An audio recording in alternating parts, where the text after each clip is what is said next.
women have really good willpower. And I will guarantee most of them will say, oh, I've got no willpower. But the amount of times that most of my clients have gone on a diet, stuck with it for a fair amount of time, lost a fair amount of weight. I mean, they have got bloody good willpower. And the diets are like horrendous. Yeah. Like I listen to some of them, like I think I would last a couple of days. Yeah. Yeah. And so it's not that they haven't got willpower. The problem is that you're relying on the willpower and it does run out. I'm Jaymie. And I'm Stacey. And this is the Body Smart Podcast. And we are women's weight loss experts on a mission to empower you to feel permanently in control of your health and your weight. And that is the topic of today's episode, because feeling permanently in control of your weight is a lot harder than it might seem. There's so many studies out there, and if you're listening to this podcast, there's a good chance you've experienced this yourself, that actually the majority of weight loss efforts just come back on. So one study that I was looking at earlier said 3 years after people had gone through a weight loss program, only 12% had actually kept off the majority of the weight. And actually about 40% had gained back more than what they'd lost in that weight loss program. Which is insane, isn't it? Yeah. Yeah. And then we got another study that found that 5 years after a group of women lost weight during a 6-month weight loss program, they weighed 7.9 pounds or 3.6 kilos more than their starting weight on average, which again is like really bad to see, but we see it, don't we? We see it with so many clients. They've gone on a diet, they've lost weight, but then they've regained the weight back and often more. Yeah. And if you're listening, you're probably like, yep, I know.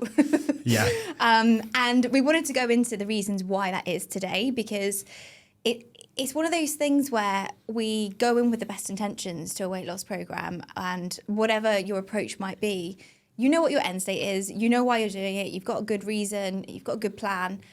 But most of these plans have a finite timeline. Like, they have an end. Mm-hmm. And that's one of the main things that we're really conscious of with our Body Smart clients is this isn't a finite thing. Like, you need to change yourself for good for this to work.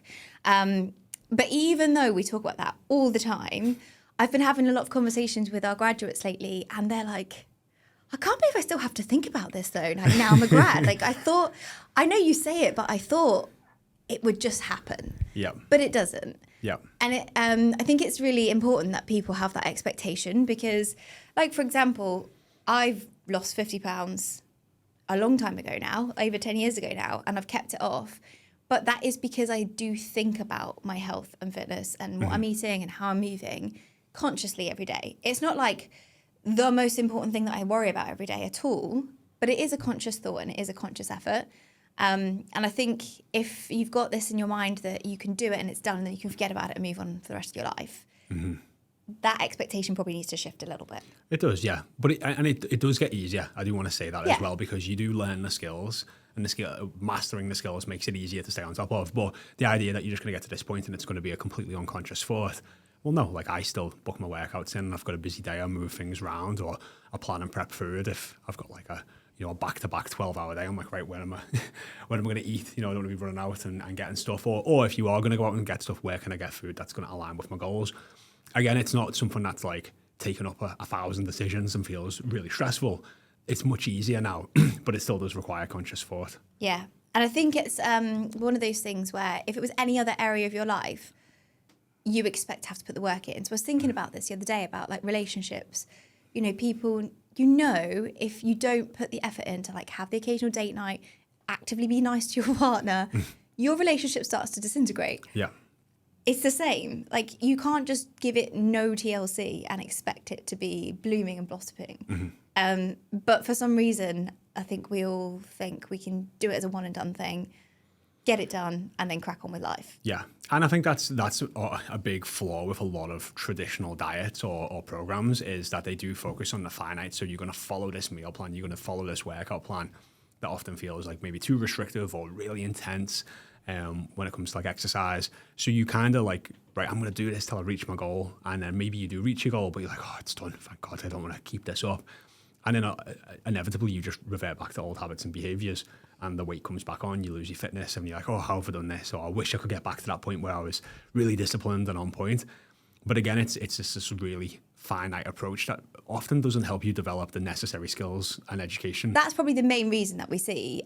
And it is the main thing that our clients will tell us time and time again. They have had that diet mentality of, I'm on it and then I'm off it. And I'm either being good or I'm not being good. And so that's one of the main reasons why people regain the weight, because when you're off it, it's all a free for all again. Like, it's back to the thing that got you into that position in the first place.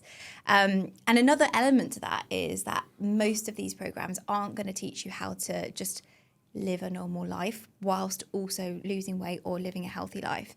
And so if you've achieved your goals, but all that time you were avoiding meals out, you were not having any alcohol, you were avoiding your favorite foods, when you then bring those things back into your life, it's really hard to know how to balance those and to maintain your results. So actually, what we want to do is have those in there during the process, so that it's not like this weird thing. It's ironic though, isn't it? Because a lot of people will hear, well, if you're not disciplined enough, if you're going to have a glass of wine through the week, or you're not disciplined enough if you're going to have an ice cream and factor it in, it's like you kind of hear those mantras get pushed of like, that's what it takes to get in shape.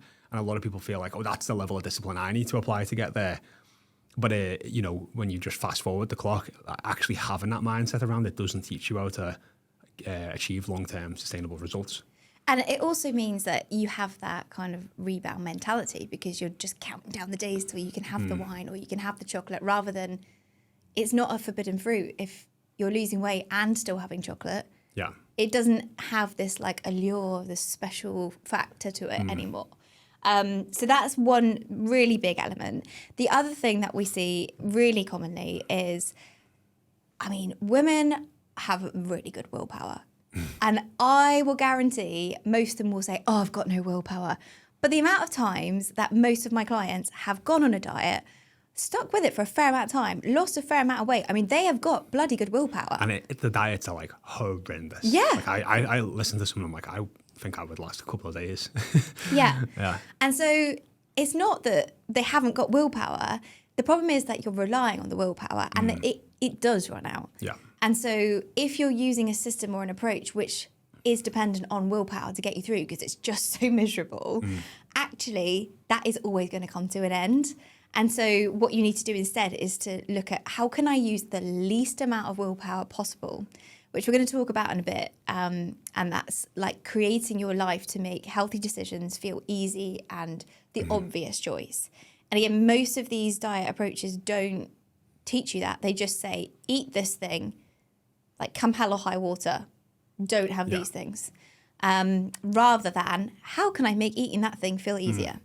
I think on that as well, I think other people, because you do get every now and then these just like, I'm just going to say like weird people who have just got like, it seems like unlimited willpower, and they kind of make a point of being arrogant about it, or like egotistical about it, in the sense of, you know, where they're just like that. Yeah, you know, you've got these friends who are like, well, I go to the gym every day at 5 a.m. and I do this, and why can't you just eat super healthy? And, you know, and they're just like, you know what I mean? Like that arrogant about it to an extent. And it's like, okay, but like, I wouldn't want to trade places with you, like if my life depended on it, you know, in terms of like how they live their lives. But like that's sometimes seen as like the pinnacle, which again, I think understanding your version of success, like if that's not what you want, you also don't need to live like that to maybe be really healthy, or you don't need to be like that to be really healthy and be in shape, because yeah, I think it is really seen as like, you've got to have this like unlimited amount of willpower. Most people are like, I just don't. James Clear talks about it in Atomic Habits, which is like, if there's a cookie jar on the kitchen counter when you walk in, that's open, and you walk in day one, maybe, yeah, willpower is going to be like, no, I'm not having a cookie. Day two, yeah, no. Day three, day four, them cookies still there. I mean, everyone just caves and would end up having one. Again, there might be that like odd person who's just like, can just constantly just like put the blinkers on and kind of ignore it. But like setting your environment up for success where you don't need to rely on willpower is just, it's such a hack to making living a fit and healthy lifestyle easy. Definitely. So we're going to talk to some of those tools and tricks that you can use later in the episode. But let's talk about some more of the reasons why people regain the weight, because there's many, and that's why it's so common. Another one, which is kind of more mindset based, is people aren't necessarily clear when they go into these weight loss attempts of like why they're doing it. And it's something that we talk about a lot on this podcast, and we talk a lot with our clients, is getting really clear on your deeper reasons for change is so powerful. And it then is you're more inclined to keep those things going because there's a proper reason. You're not doing it to see a number on a scale or to reach a goal. Like you're doing it because you care about your health or you care about being there for your kids or whatever that more meaningful reason is. And so when you get to that goal or you get to that end point, that doesn't go away. That's still important to you. And if you've been tapping into it the whole way through, you're much more likely to keep that up. Yeah. There's a great exercise you can do for how to maximize motivation by using your why. It's basically you just get an A4 piece of paper, you draw like a line straight down the middle, and that's you, bang in the middle of that line. And then you draw a line across it like there's a timeline. And what you've got is if you start moving forwards towards your goal, so like let's say hitting a healthy weight, having energy, playing with your kids, live a long life, have grandkids, just like whatever it is, whatever all the positives are, you write them all down on the end of the sheet when this is all the positive reinforcements of like why you should want to stay in shape or get in shape. And that's great, but like sometimes actually this doesn't motivate people as much as like the negatives. So then on the other side of the sheet, you have to write down, hey, like in 2-3 years, if I continue to live the life I am now, how much more weight would I have gained? How much worse will my habits be? Will the, significant things have happened in my life that have made things worse? And then in front of your sheet, you've got like a very clear example of like, this is where I am. If I'm not going forwards, I'm going backwards. So which way do I want to go? Do I want to go forwards to all the amazing things that my life could be? Or do I want to go backwards to all the negative things that will happen if I continue to live the way I am? And that's like a great exercise to just like do. It helps you get clear on your why. Just stick it on the fridge. And I think that's a great reminder of like, I need to keep moving forward towards my goals. Especially because with this stuff, if you aren't doing anything proactively, unfortunately, human bodies do just tend to disintegrate over time. It isn't something that's just going to magically get better on its own. So you are going to be going more towards the negative side of that sheet if you're doing nothing. Yeah. And actually, a lot of people feel like, well, putting it off isn't, it's not going to do any harm if I wait till next year or Monday or whatever. It gets harder. It does. It gets considerably harder. Yeah. And you'll probably have that idea of like, it's just not the right time. It's like that time never comes. You've got to realize there's never going to be a perfect time and take action regardless. Yeah. And just even if it's small little actions, start moving you positively towards your goals. Because if you had that mindset in that year's time, like, oh, maybe next year will be better. If you'd have just taken those micro steps forward or tiny steps forward over the next year, you'll be closer towards that end goal and you wouldn't have regressed. So actually the progress that you've made may actually not feel like that much. But if you take into account the fact that you didn't regress as well, it's so much more, because if you'd have regressed, it would have taken so much to just get to that tiny bit forward that you've made. Get back to where you were. Yeah, even to get back to where you were. Yeah. I think that's a really powerful visual, actually, and it ties into my next point about why it feels so easy to slip back into old habits and to regain the weight. And that's because many people do this like weight loss or diet or whatever you want to call it as a thing that they do, and they don't necessarily see it as I actually need to change my identity and I need to change my perception of who I am and how I am. And so they go on this diet, but they're in their head, they're still the person who struggles with their weight. They're still the person who's dieted and failed 16 times in the last 10 years. When actually what you need to do is say, I'm now a person who prioritizes my health. I am now a person who is in control of my weight. Yep. And if you've got that visual up on your fridge, I love that concept because you can literally, you've written all these things that you're trying to work towards. If you're doing these actions, there will be days where you're like, oh, I actually am doing some of those things now. And you can start to prove to yourself, oh, I actually am that person who is more active. I am that person who eats healthier. And you have to tell yourself, you have to give your brain that evidence. Otherwise, all it's got is the last 10 years of evidence. And that's what it will repeat to you in your head. You're still that failure. You're still that person who struggles. And so you go back to the habits that prove that your brain is right. Yeah. And that is why self-sabotage is such a big challenge, because your brain is so powerful. You've got to like give it ammunition on the positive and like physically say, right, remind yourself all the good things you're doing. Yeah, it's that's and just for context as well, like it can take months, years sometimes to really start to get that evidence behind you to say like, hey, I've been consistent for like 2 years now. Like, I am a fit and healthy person. Like, anytime someone sees me, they know I regularly exercise and work out and look after myself or have high protein meals or whatever it is. You know what I mean? Like, your friends and your family start to see, they identify you as being a different person, and you can start to then identify yourself as a different person. But it does take time. You know, if you've got 20 years of evidence saying, I've struggled with my weight, I'm the bigger person of the group. This is something that I find, you know, going shopping and picking up large clothes, and now you're buying smaller clothes. Like, all of these things are kind of just, it's a weird pull. You know what I mean? If you've always been a size 16 and now you're buying a size 10, I don't know if the difference in the UK to the US sizes, but like that can feel so different. Just even that, and then telling yourself that. So it takes time, and I think it's giving yourself a bit of grace to accept that it's going to take a bit of time. It honestly took me probably about 10 years.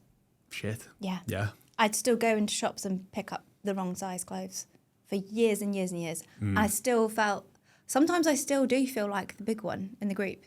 That's wild. Yeah. Unless I see a picture and then I'm like, oh yeah, I'm not. But I feel it because that was just what it was for so long. I relate to this on a different thing, and I've told you about this before. Like, I felt like I was like stupid until I was like 27. And that, because that had been in my own mind, my identity and things that have been reinforced to me. And it wasn't until I just had like this, like we were saying, like this unstackable stack of like of evidence behind me to say like, oh, I wouldn't have been able to do this, this, and this. And other people would come up to me and be like, oh, that's really clever. You're really smart. I would say things, and they were like such big compliments to me because I'd never really heard that before. But then people kept saying it, or I kept building more evidence, and then my beliefs and changed and shifted because the evidence I had. But that took a long time. So I get it from that perspective, and it does just show you how powerful beliefs are, and also just like how much evidence sometimes you need to get behind you to shift and change those beliefs. But if you do just keep acting in alignment with your goals, like you're taking those steps towards that. And it is also the reason why it might sound a bit like woo-woo or a bit awkward to congratulate every small win. You know, you hear that in good coaching advice. It's easy to dismiss that and to be like, oh, I'm not going to celebrate the fact that I made my breakfast, for God's sake. But you actually need to. Like, there is actual psychological reasoning behind it, and this is why. Because it is giving you that evidence that your brain, otherwise it will just gloss over it and it will focus on all the previous identity You have to give yourself positive reinforcement. You do. Just think like, from a really simplistic way, like if you come into work and your boss just kept praising you for doing something really well constantly, do you think you're going to be more likely to keep wanting to do that task and getting that praise, or less likely?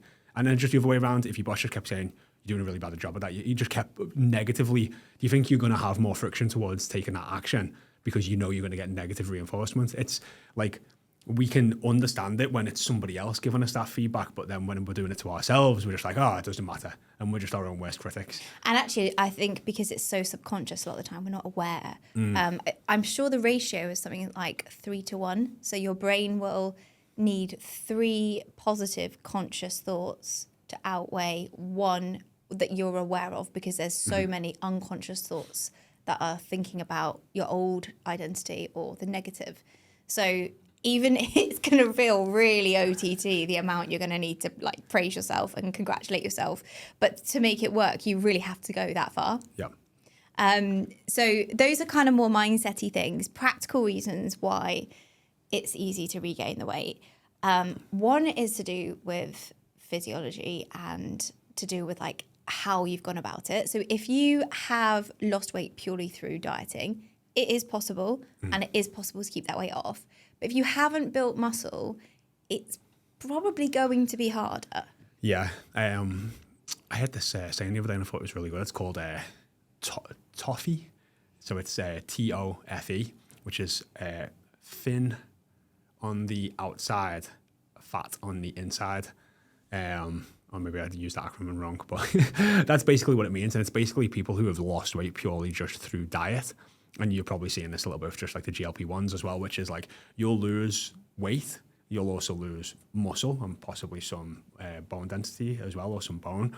So you're losing weight, but you're losing fat, muscle, and bone.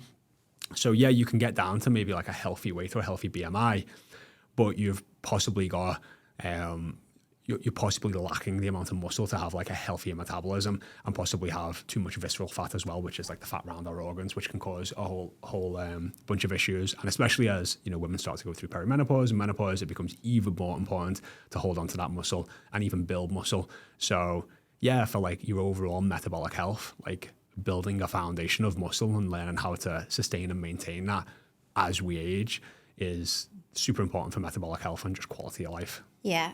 And it is one of those facts of life. You can lose weight without doing exercise. But if you want to keep it off, actually, there is so much evidence to show people who have built a regular exercise routine are much more likely to keep it off. And actually, I found a stat. I'm going to have to just go through my notes now.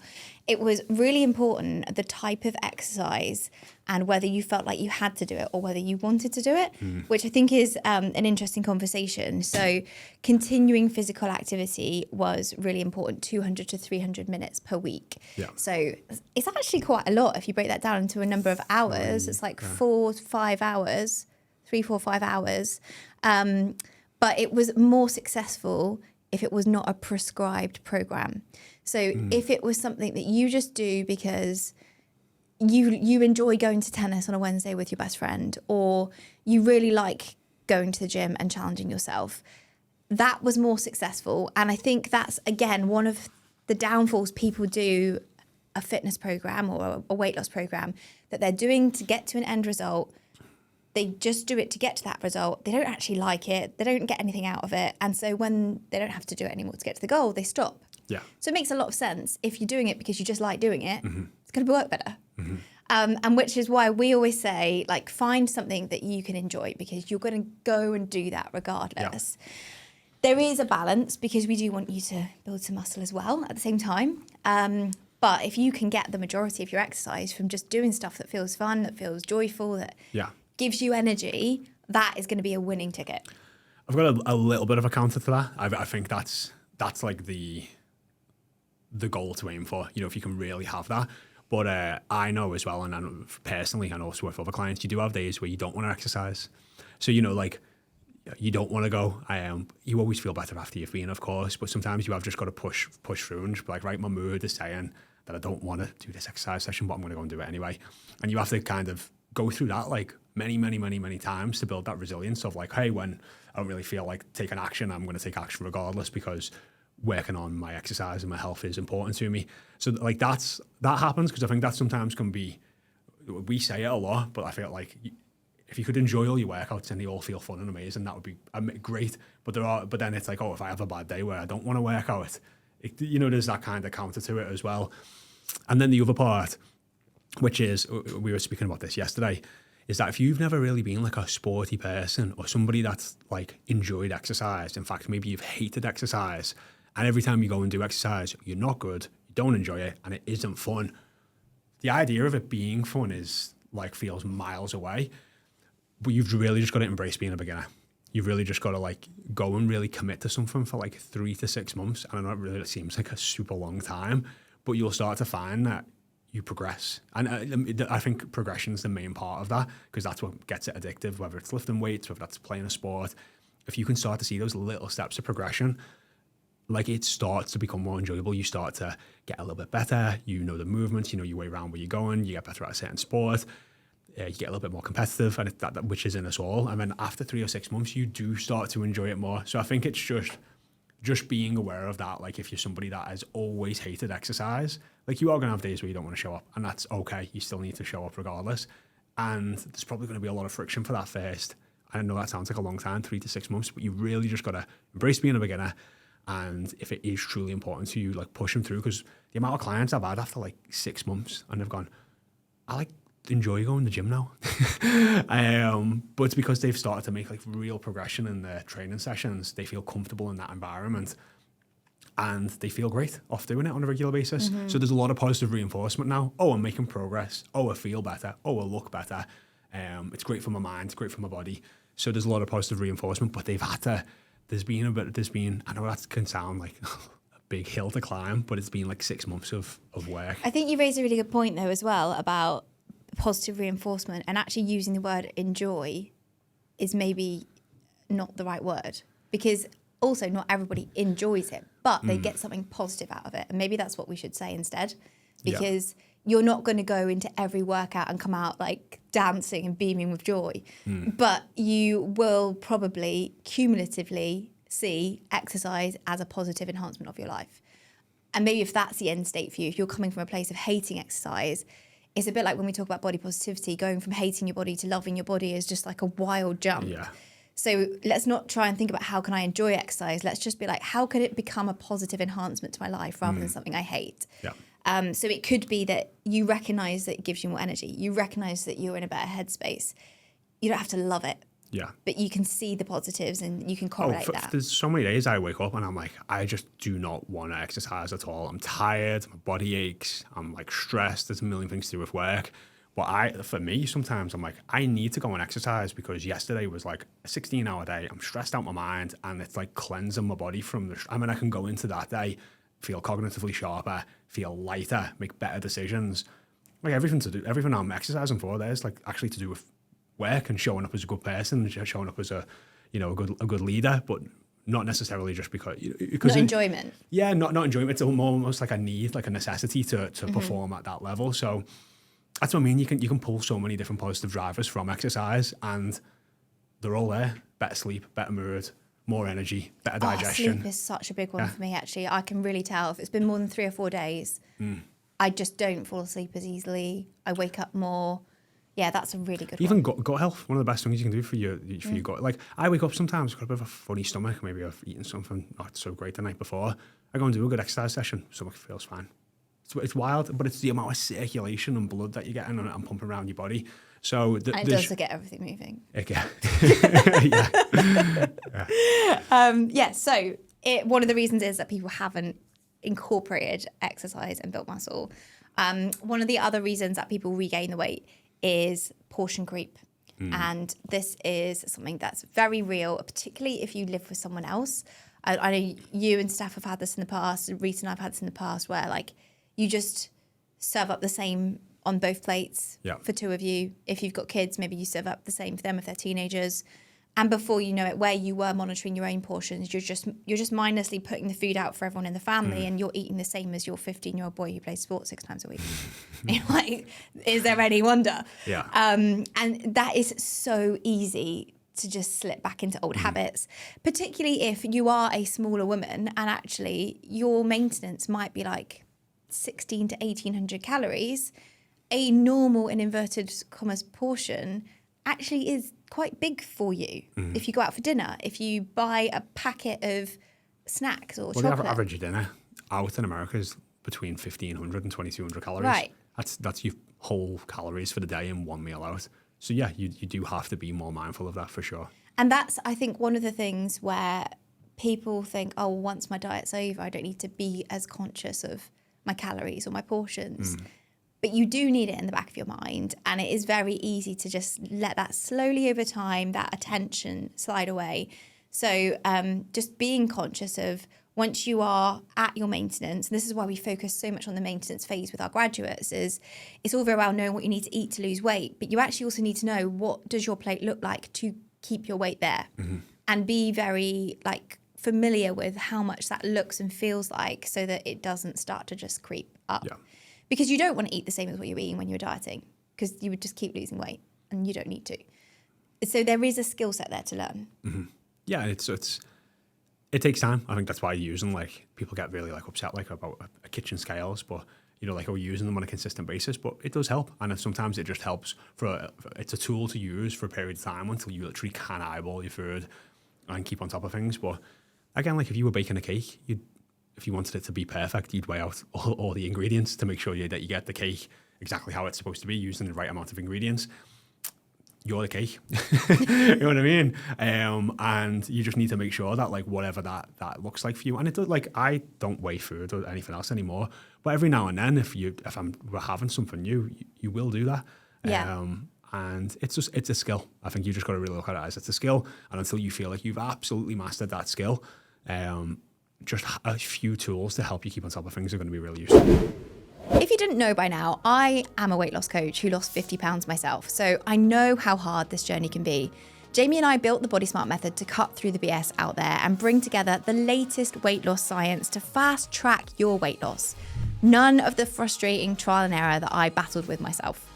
In fact, over 4,000 women have lost 15 to 60 pounds within 6 months with us, whilst also gaining healthy habits, the knowledge and skills that they'll need to never diet again. We know you've thrown hundreds, if not thousands of dollars at this before and been disappointed endless times.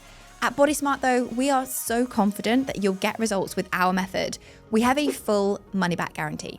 To find out more, go to bodysmartfitness.com. The final one that I've got on my list of why people regain the weight, and this one is another physiological one, and I put it last because it kind of ties into one of the reasons it can feel so out of your control. All of those other things we've talked about, actually, there's something you can do about it. You can like make different decisions. You can tackle your weight loss differently.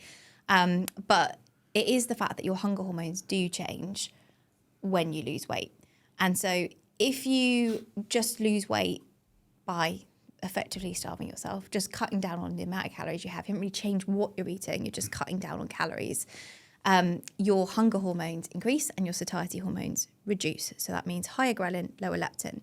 And that is your body saying to you, hey, you're gonna like starve us over here. That's not a good thing. Keep us where we are, because your body likes to stay as things are, homeostasis. And it's a natural kind of survival mechanism. But you can do something about it by choosing foods that are going to not rebalance, but like tone down that effect. So by eating more whole foods, by eating more protein, by eating slowly, you can reduce the hunger hormones, the ghrelin, and increase the leptin, which is the satiety hormones. So it is one that you can affect, but it probably will still play a part whilst you're on a diet. You are going to feel hungry because you're eating less. Yeah, I think it's important to know that like, hey, like you are going to at times feel hungry, and that makes sense. You're eating fewer calories than you burn. So I always say this, like your body is eating itself for extra energy to keep you at that sort of maintenance. But yeah, picking those foods, like if you were to eat sweet potatoes and steak and vegetables, like it's very difficult to overeat on those foods. Like you will just literally hit a point where you are full. And especially if you eat them mindfully and are properly hydrated, you will really struggle to just overeat on those foods. But if you're eating loads of ultra processed foods and sugars and cakes and ice cream, like yeah, like everyone's got like a flipping second gut for dessert. You know what I mean? Like you can just keep going and going and going.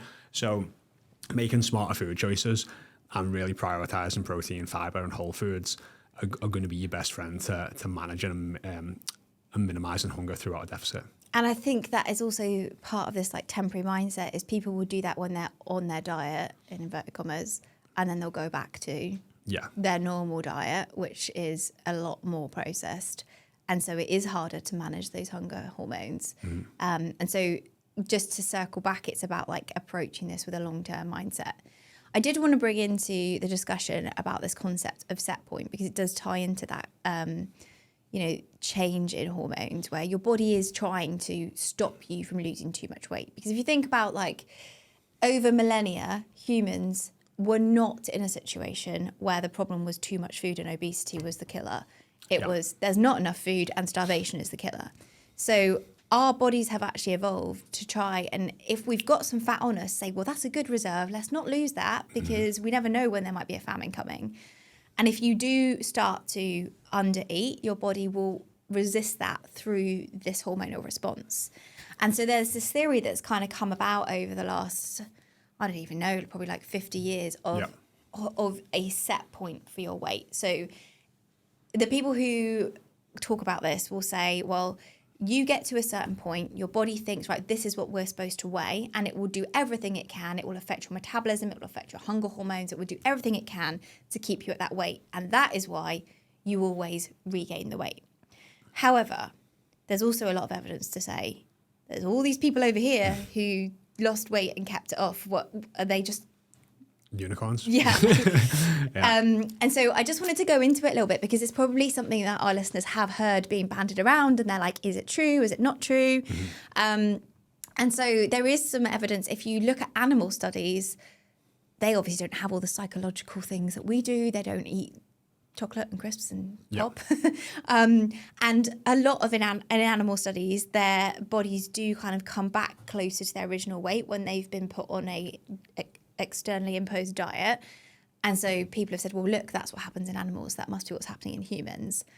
I'm not always a big believer that animal studies convert completely to human, because we've got so much tough more though, isn't it? on. Like if you overfeed an animal and then put them back into their natural environment, they just go back to eating how they normally would and have the same habits and behaviors that they had before they were given this overfeeding. Then it's the habits and behaviors that led back to them going to their original weight. And I think that is what you see. Like we spoke about this before, just with a few other people in the office, of like, everyone does seem to feel like they've got a bit of a set weight that they stay around, but it's more indicative of the habits and behaviors and the amount of calories that we eat that makes that happen. Like we all know how we could lose weight, and we all know how we could gain weight and how that happens. But it's very much the fact that like would be an intentionality about it, or you would understand why the scale has gone one way or the other. Yeah. And you're right, we all have got like a rough set point that we're kind of hovering around.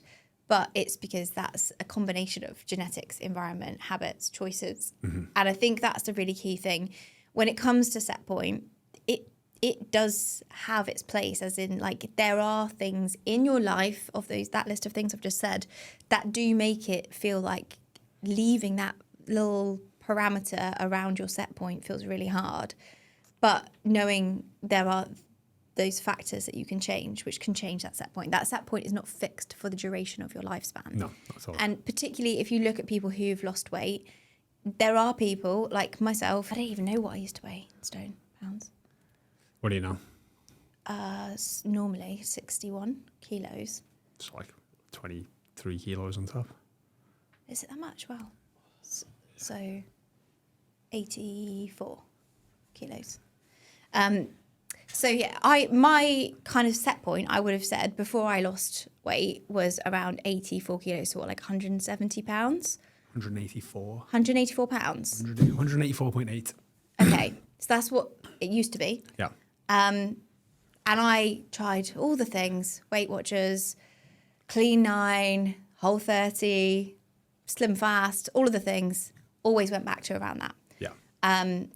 Now my set point is like between 61 to 63 kilos, which is about 135-ish. 2.2. My maths is What is terrible. 61 times 134. 134 pounds. Makes sense. About 50 pounds, yeah. Yeah. So I would say I had a set point at both of those times in my life, but my life is not now a constant struggle to stay around 61 kilos. My set point is now around 61 kilos because of the lifestyle that I have, because of I've done that work of losing the weight, and I've done the work that we're going to talk about in a minute of like how to make that sustainable. My new set point is where it is. And so I don't want to diminish the concept of set point, because actually, if you think about it in that sense, it's quite helpful. Like it means once you've done the work and you've got to where you want to be, there are things that are going to help you stay there. Yeah. So it's not actually a bad thing that set point might exist, but not seeing it as something that is going to keep you trapped where you are, because that's not the case. That's not the case at all. Yeah. I think it's this is where like starvation mode, and because that's like a thing that people say sometimes, isn't it? Like, oh, I'm in starvation mode, or metabolic adaptation is another way, or adaptive thermogenesis. And you do have that, and you've mentioned this a little bit, like when you are in a calorie deficit or an energy deficit, your body does try to metabolically adapt to make sure that you don't stay in a deficit and you get back to homeostasis of matching the output with the input. And there's no real studies to show like when that kicks in or how extreme it can be. It's genetic, and it seems like it's based off like how many past diets you've done, like how quick how much you feel it. But there's just so many other factors, as we said, in terms of like satiation and food choices and lifestyle and sleep and everything else that comes into it. But just to explain it a little bit more, if you look at it, like let's say you're in a 1,000 calorie a day deficit. So say your calories is normally 2,500 calories that you've been on, you're going down to 1,500 calories. Your body will send signals to your body to say you're hungrier than you are, or to say you're hungry. And then when you eat, you also don't feel as full, So you're getting these signals to say, eat more, and you feel more hungry. So that's a way that your body's trying to get you to eat more calories to create homeostasis. And on the other side, your body will try to get you to move less. So typically people will find their step count goes down, and sometimes it can be as much as like 40%. You'll find out your intensity in your workouts decreases. And again, all that's happening here is that your energy output is going down to match your lower energy input. And this is what people see if they're in a diet, or if they've been dieting or losing weight for a long period of time.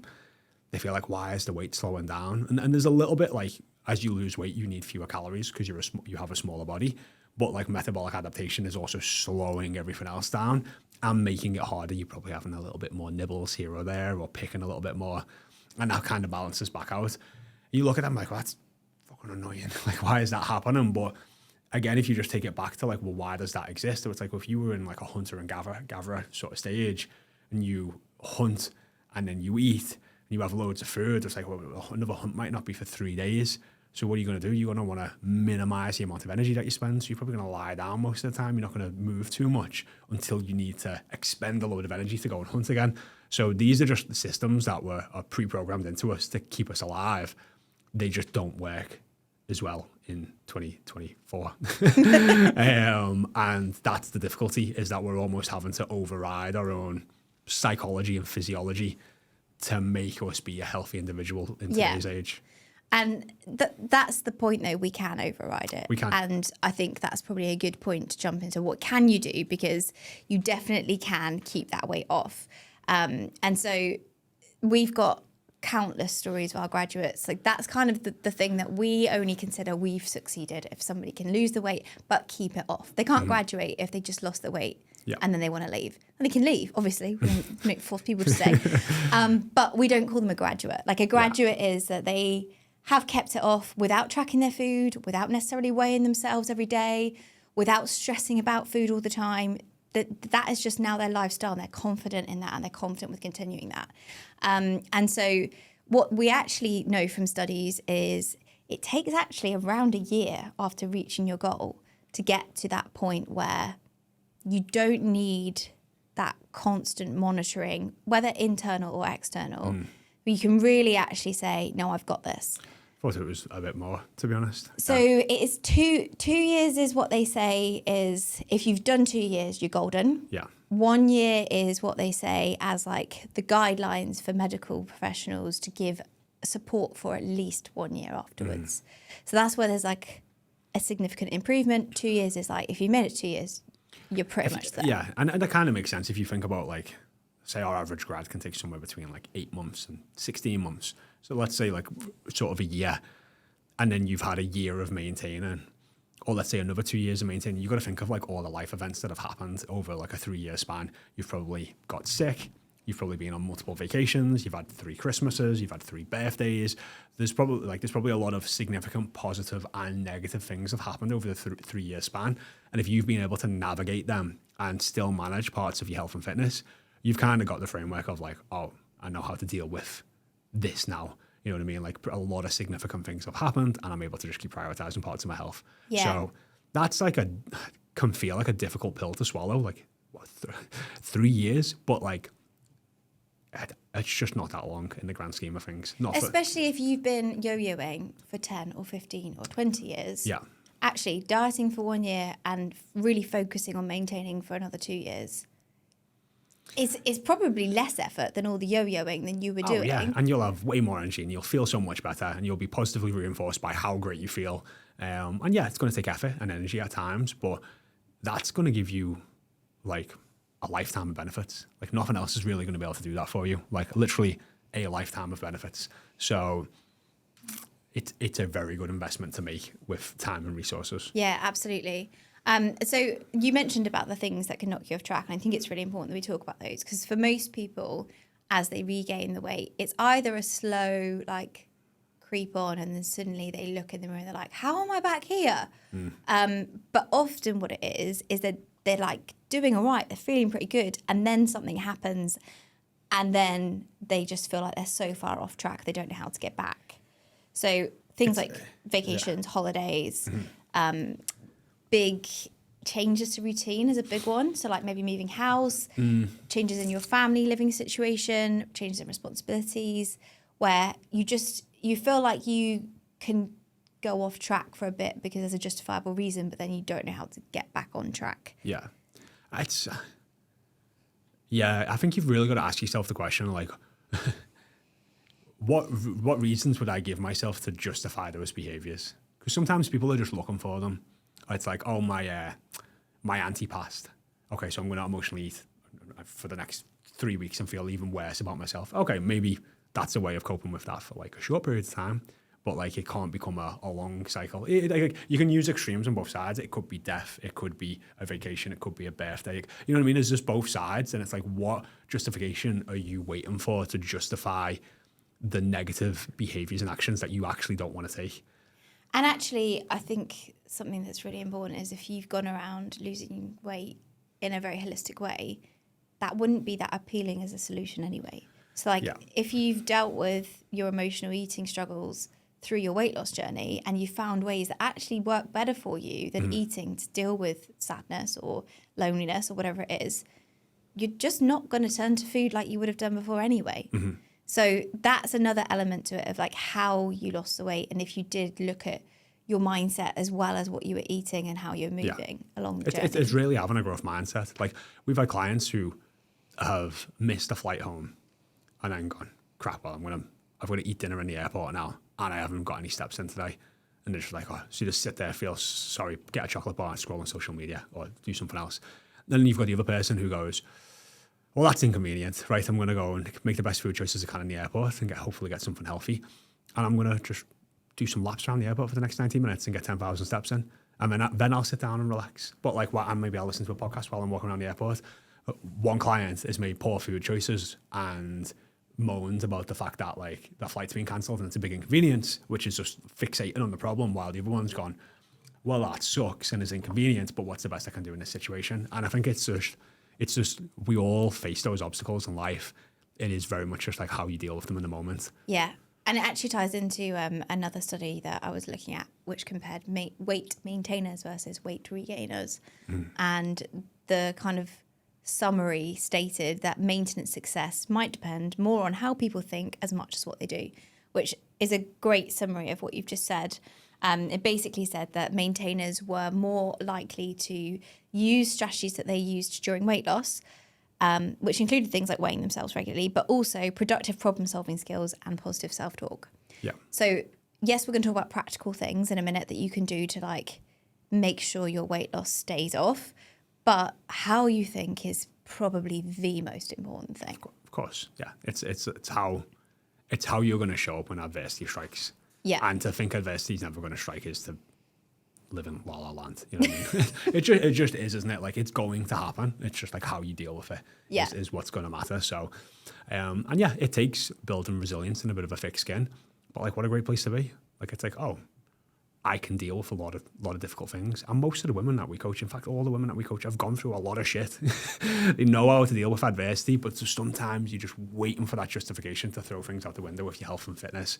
And you've really just got to start to slowly change your mindset to be like that. That's not how I deal with things now. Yeah, because it only makes you feel worse. It does, yeah. So what can you actually do? Tools and techniques you can use to keep yourself focused, keep that weight off, get you to that 1 year, 2 year timeline where actually you can go, no, this is just me now. This is my identity. This is the way I live my life. This is my set point. I do need to think about it a little bit, but I don't need to stress about it anymore.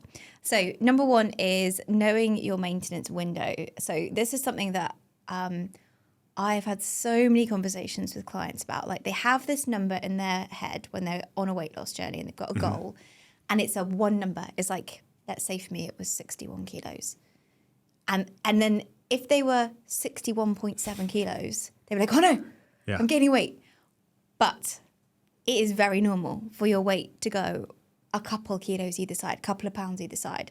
So actually what we need to do is to be comfortable with like a window of, let's say like 60 to 63 kilos. And know that some days it is going to be 63 if you've had a big weekend, if you've been on holiday. Yeah. And that's fine, because you also know how to go back down with just very, very small changes to that 61. and to feel in certain control. Times in a month as well. Yeah, exactly. Yeah.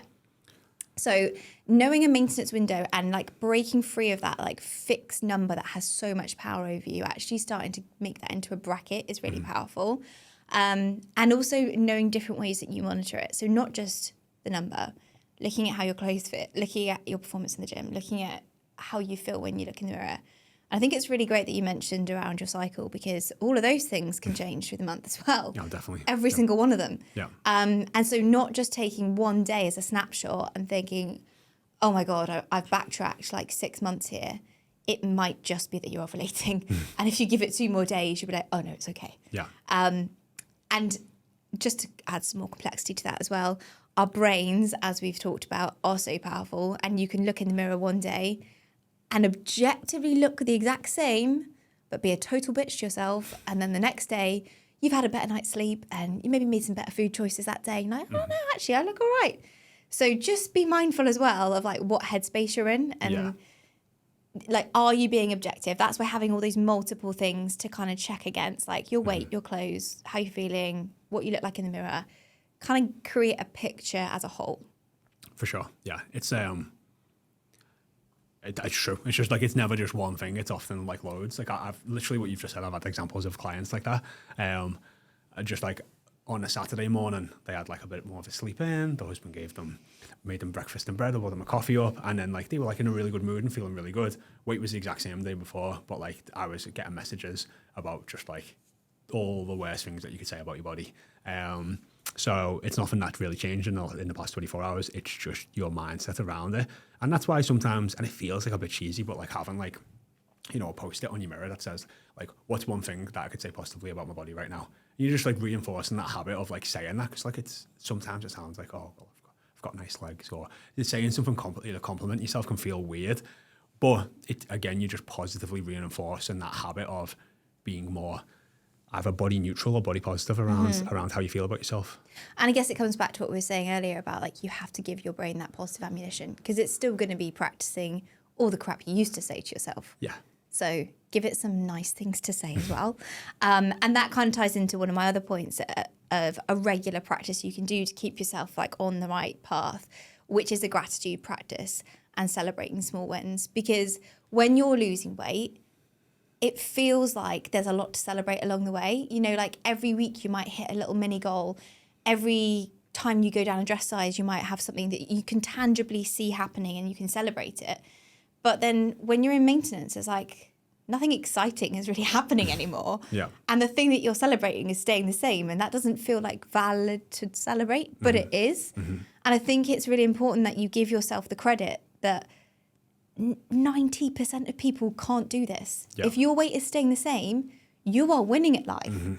And so let's celebrate that. Let's actually be like, yes, it's another week where I am solidifying this is my new life, another week towards that 1 year, 2 year deadline, and I'm doing this. Yeah. That's worth celebrating. That is 100% worth celebrating, because that's just, can you imagine going backwards? You know what I mean? Like actually spending all that time getting to your goal, being there, maintaining.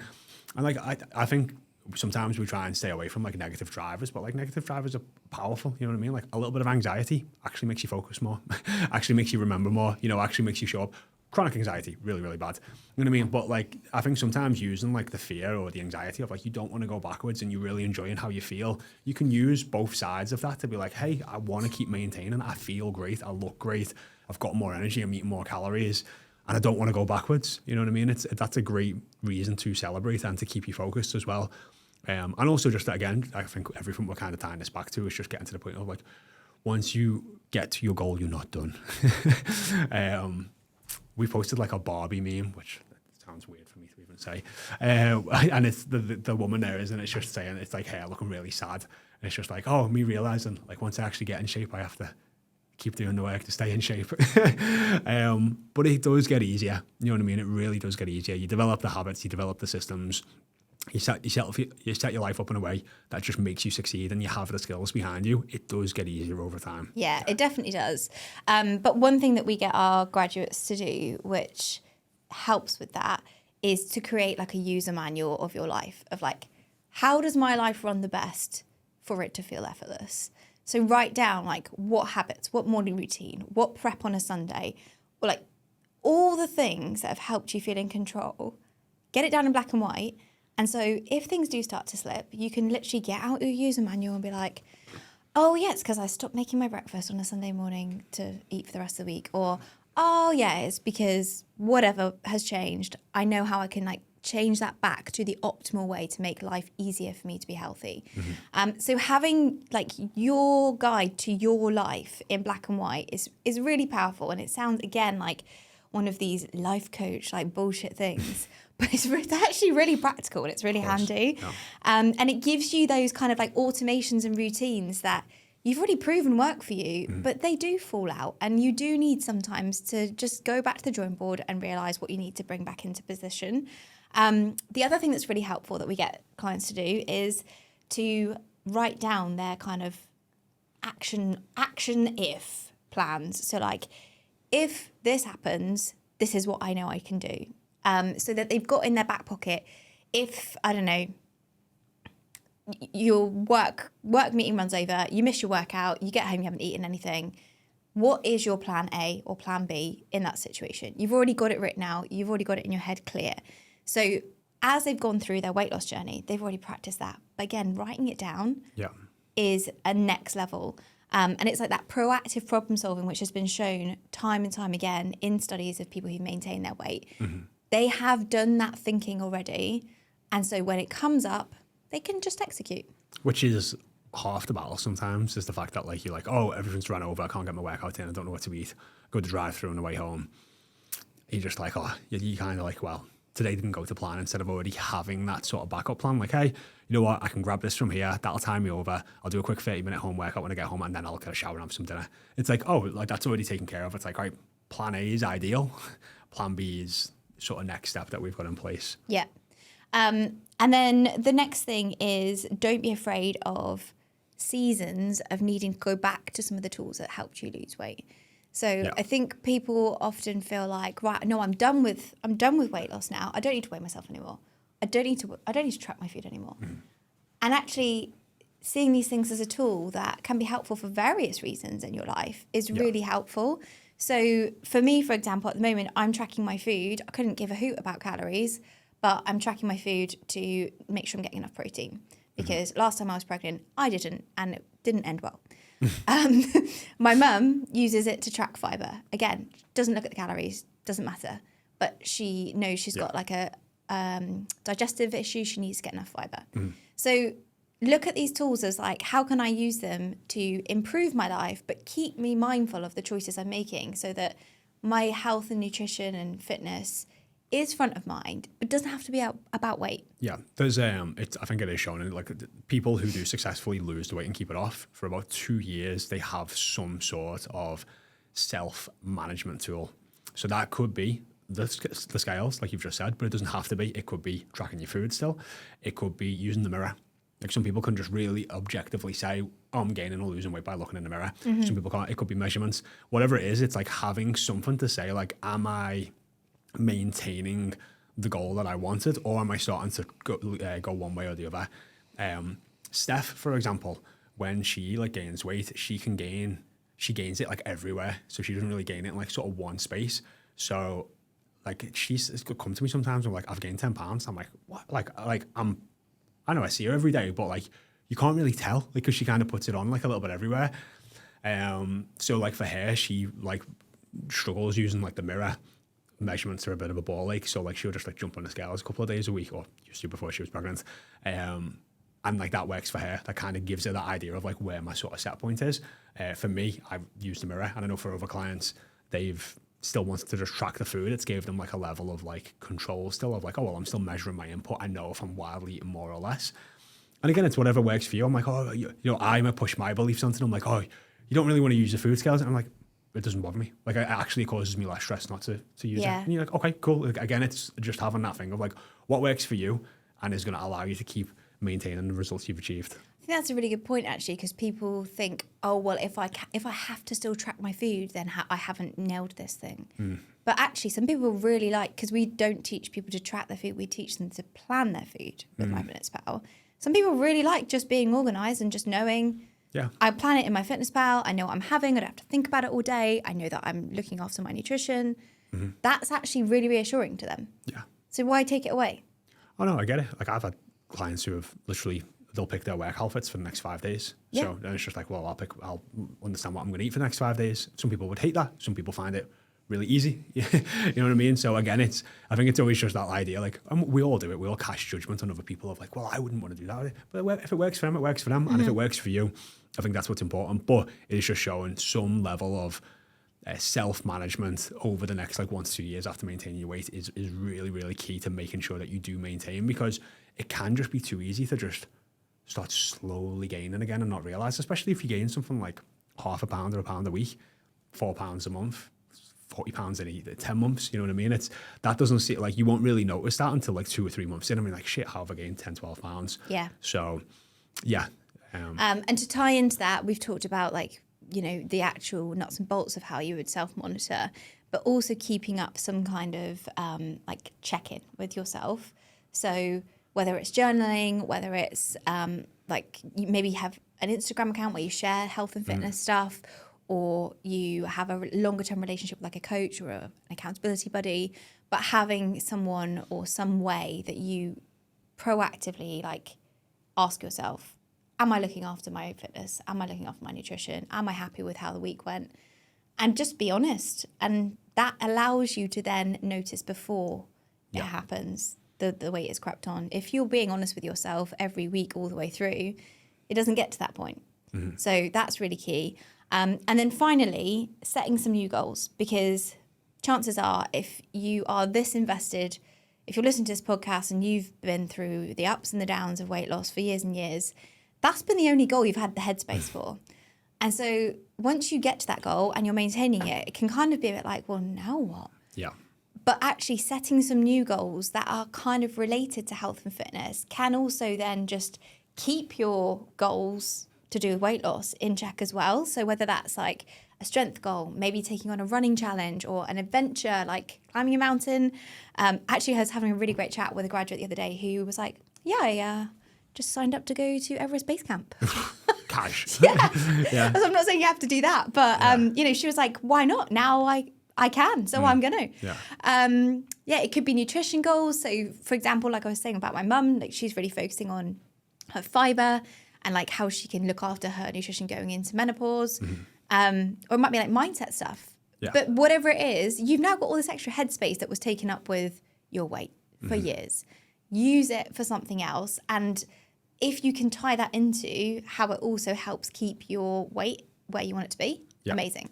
Yeah, definitely. I think that really helps as well, because I've found that like over time, so I've had times where I've been just going through the motions of training, but then you sign up with a new coach or you do a new training program and it feels like you get a little bit of life back into the training. But again, it's still positively reinforcing the healthy habit and behavior you want to keep up. Yeah, definitely. So in summary, it isn't a given that once you lose weight, that's it done. In fact, it's the opposite. Yeah. Sorry. But there is so much you can do. And the key is actually how you even go about the weight loss in the first place is going to have a really big impact on how easy it is to keep that weight off. Because if your weight loss journey in itself is laying all these foundations for the things we've just talked about, so that when you get to your goal, you're kind of just continuing what you were doing, but with an extra 500 calories a day. Yeah. Absolute win. Like that's the goal, right? So you can then do that for that 1 year and that 2 year point, and then you can look back and you're like, yeah, no, this really is me. And it isn't that hard. Yes, I do have to think about it a little bit, but I'd rather that than the alternative. Yeah. And actually, you also might notice that over that 1 or 2 years, if you continue to build muscle and continue to live a little bit more of an active life, that 500 calories turns into 600, 700. Oh, yeah. And now you're on like 2,200 calories, 2,300 calories a day, maintaining your weight. And you're like, what the hell? I used to eat this much weight, this many calories and gain weight. So it really can be a full 360. Okay, so obviously nobody wants to regain the weight, but if you're listening to this and you're like, I haven't even got there yet, then you might want to go and check out episode 91, which is everything that you need to know about a calorie deficit, because that is what's going to help get you there. And then everything that you've learned from today's episode, you can be doing alongside and just have that in the back of your mind. Like, this is my end state. This is what I'm aiming for. But getting those practical tips from episode 91 are going to be a great place to start.